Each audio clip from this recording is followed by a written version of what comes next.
Hiring managers are judging you on things you'd never expect, and they'll never admit it. In my 25 years of hiring, I've reviewed tens of thousands of resumes, hired thousands of people, and I've sat in hundreds of hiring meetings. And I can tell you what gets discussed behind closed doors isn't what you think. So here are the secret things hiring managers are judging you on, even if you're qualified. Here's the first one, the professionalism proxy. They look at your email address and they care. If your email address is something unprofessional like partydude88@hotmail.com, hiring managers notice it and it becomes a proxy or signal for your overall professionalism. Change it. Get a clean professional email. For example, first name, last name @gmail.com. If that's taken, add a number to it, your birth year or your favorite number. This is the easiest thing you can control. And by the way, all the things I'm sharing today are meant to increase your chances. First, of getting an interview with your resume, and then giving you an edge over the competition in the actual interview. And look, a little warning, some of the stuff I'm gonna discuss in this video will be controversial, like attractiveness and appearance and social media presence and what they actually wanna see on your resume. But this is the truth, and I've seen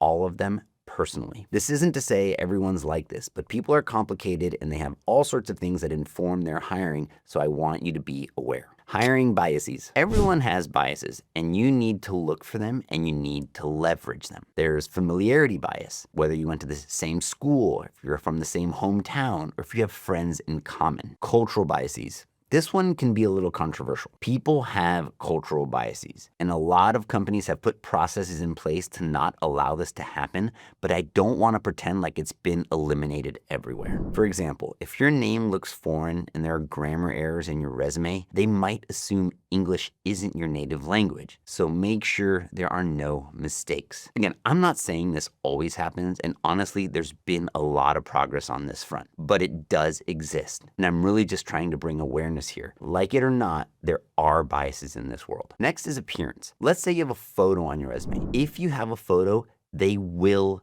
judge it and form opinions about you. You got to remember, every piece of information that's on the page will be used to evaluate you. I also understand that this has geographic differences. For example, in the US, this is very much not done, but in certain parts of Europe and Asia, it's actually a requirement. Some of the things they might look for are your mood. Are you smiling? Are you serious? They want to see if you have an ability to compose the photo. Is it professional? Do you look professional, or are you using like a photo from a party? All of these little micro signals are things they are going to use to decide if your professionalism is right for them. And look, certain jobs have different criteria. If it's a customer-facing position, like sales or account management, they might be looking for particular things. If it's more of an office job or a back-of-house position, they might have other things that they'll use to inform their judgment. What they're judging on your resume.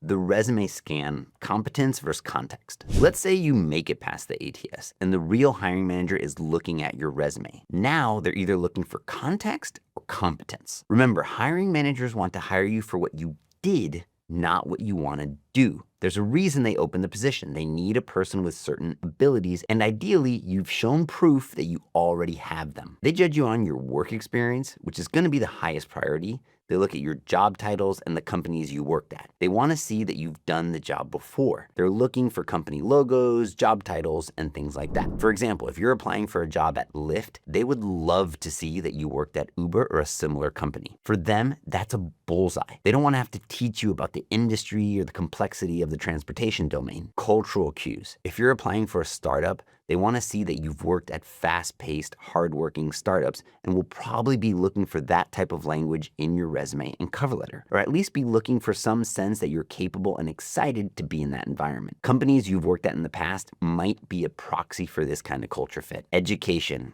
This is a real bias in the market. They may assume certain levels of credibility based on your school and degree. Biases exist on where you went to school. For example, a computer science degree might be preferred over an arts degree for an engineering role, and they might even prefer a degree over a boot camp. I'm not saying that that's right, but I've seen it happen. And it gets extended to the institution as well. The hiring manager may have gone to MIT, so they're gonna have a preference for people that went to MIT. That's that familiarity bias again. The skills section. They want to see that you know the tools they already use. In this market, companies don't want to train you for the job they're hiring for. Especially in this market, they want you to be productive immediately. They're going to save those resources and that money for your growth and promotion, not to make you capable of doing the job they hired you for. You're supposed to bring that on day one. To help with all this stuff, I recommend you check out Teal's matching mode in Teal's resume builder. It's going to hone in on the keywords and make sure your resume has all the things the company cares about. I'll drop a link in the description where you can check it out for free. After you get an interview, physical appearance. Appearance matters. No one wants to admit it, but it does.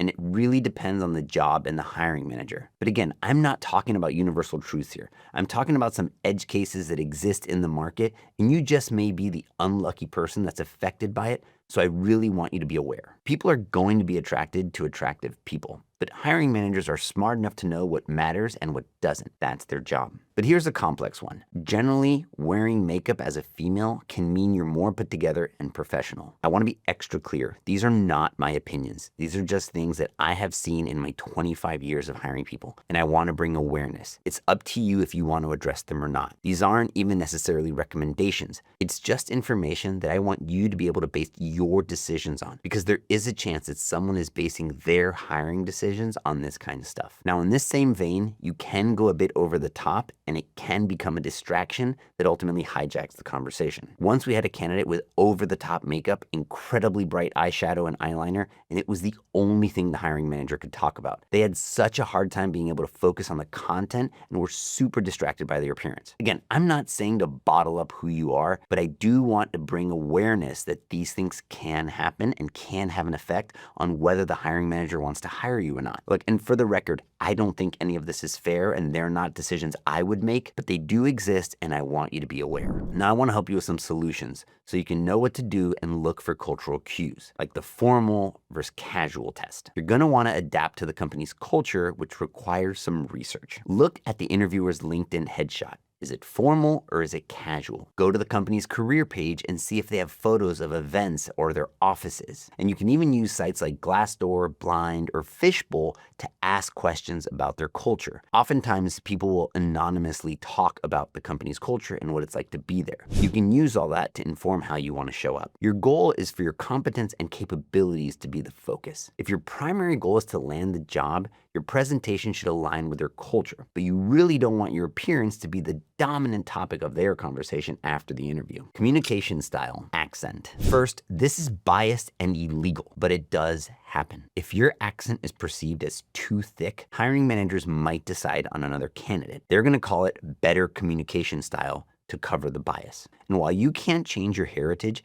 you can control clarity. Focus on concise, strategic language and practice being clear and concise with your answers. Look, I can empathize with this. My dad came to the US when he was 11 from Cuba and has had an accent ever since. He even makes jokes that he can't say the ABCs in English. So trust me, I can relate, and I don't like it, but it does exist. If this is something you want to address, there are resources. I highly recommend a platform called Bold Voice that's specifically built by immigrants to use AI to help you address your accent. It's an incredible company run by incredible founders, and I highly recommend it. I'll put a link in the description if you want to check it out. Do hiring managers look at your social media? There's a chance they'll look at it when they're reviewing your resume, but they will definitely look at it once you've gotten into the interview process or after the first interview. And since it's becoming easier and easier to create resumes with AI, hiring managers are increasingly looking for external signals and authentic proof. They're gonna look at things like social media and the content you're creating that can confirm your expertise. I'm a big fan of maintaining a strong social media presence, but be mindful that you're not posting negative things that are gonna portray you poorly. They're most likely gonna look at your LinkedIn, and maybe they'll look at your Instagram, TikTok, and YouTube for certain types of jobs. How much they care about your social media will probably depend on the occupation. For example, engineers, they probably don't care about your social media that much,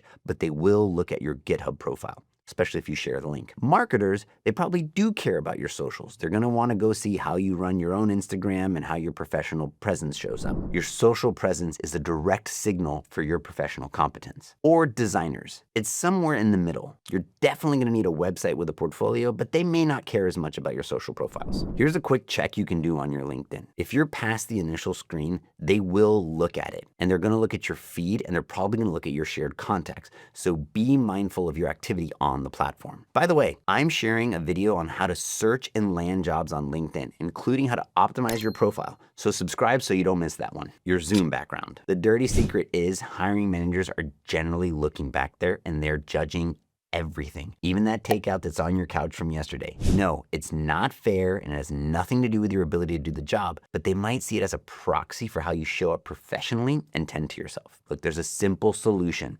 Just blur it out. Always use a natural background or blur the frame. Never let a messy background distract from your professional narrative. And last thing, please don't use one of those cheesy island virtual backgrounds. It's a massive distraction. Micro-interactions. Every interaction, every answer, and every pleasantry is a micro-interaction, where the hiring manager is putting little micro weights on a scale, yeses and nos. And your job is to ensure that the yeses outweigh the nos. Simple things can be off-putting. For example, if you start the Zoom with your camera off, that might be weird. Looking disheveled or unprepared, that's gonna show disinterest. And my last one is bad lighting.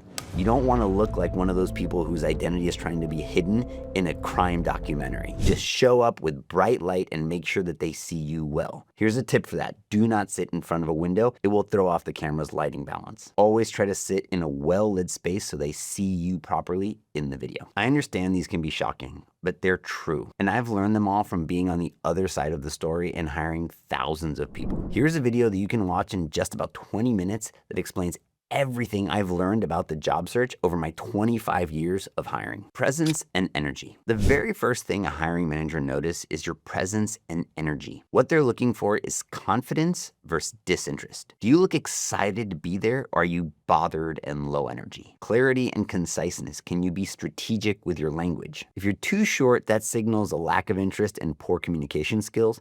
And if you're too rambly, that signals a lack of clear thinking. You want to aim for the right amount of strategic language that is concise and competent. If you don't convey confidence in yourself, how would they ever be confident in you and your ability to do the job? People have good bullshit meters. They look for competence with certain levels of humility and understanding. If you want to level things up, here's like a black belt level technique. Try and figure out the interview style. Are they more relationally oriented? Warm, ask where you're from and things like that?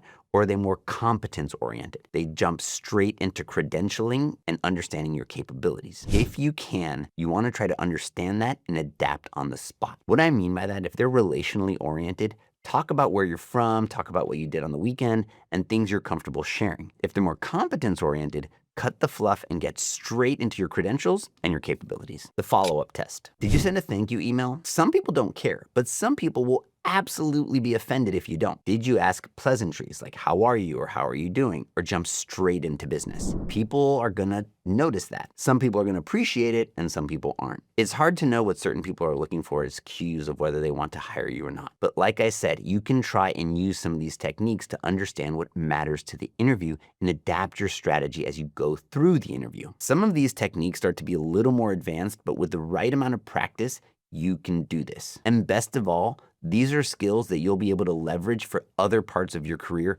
beyond just job interviews. If styling your interview is a topic that's of interest to you, please let me know in the comments and we can explore making a video on that topic. Look, hiring managers notice everything and they're judging you on everything. Is it fair? No, but we always have to remember, we need to control what we can, and professionalism is one of those things. Hiring managers judge everything because they are buying a solution. Your job is to make that purchase decision easy. Look, and it might also be helpful to realize it's not personal. When a person is making a hiring decision, they're making a decision that can affect their livelihood. So for better or worse, they're going to use all the information that they can to do the right thing and what they think will help them grow their careers and help continue to put food on their tables. Again, it doesn't make everything okay, but sometimes that helps me think that this is a little more logical and less emotional. The person's ultimately looking out for themselves. It's not about you. This is all why I built Teal, to be your professionalism hub. I believe at my core that hiring should be fair and everyone should have access to the resources and knowledge to put their best foot forward. I wanted to create a single place to ensure your resume is perfect, your applications are tracked, and your follow-ups are flawless. You can get started for free with the link below. Thanks for watching.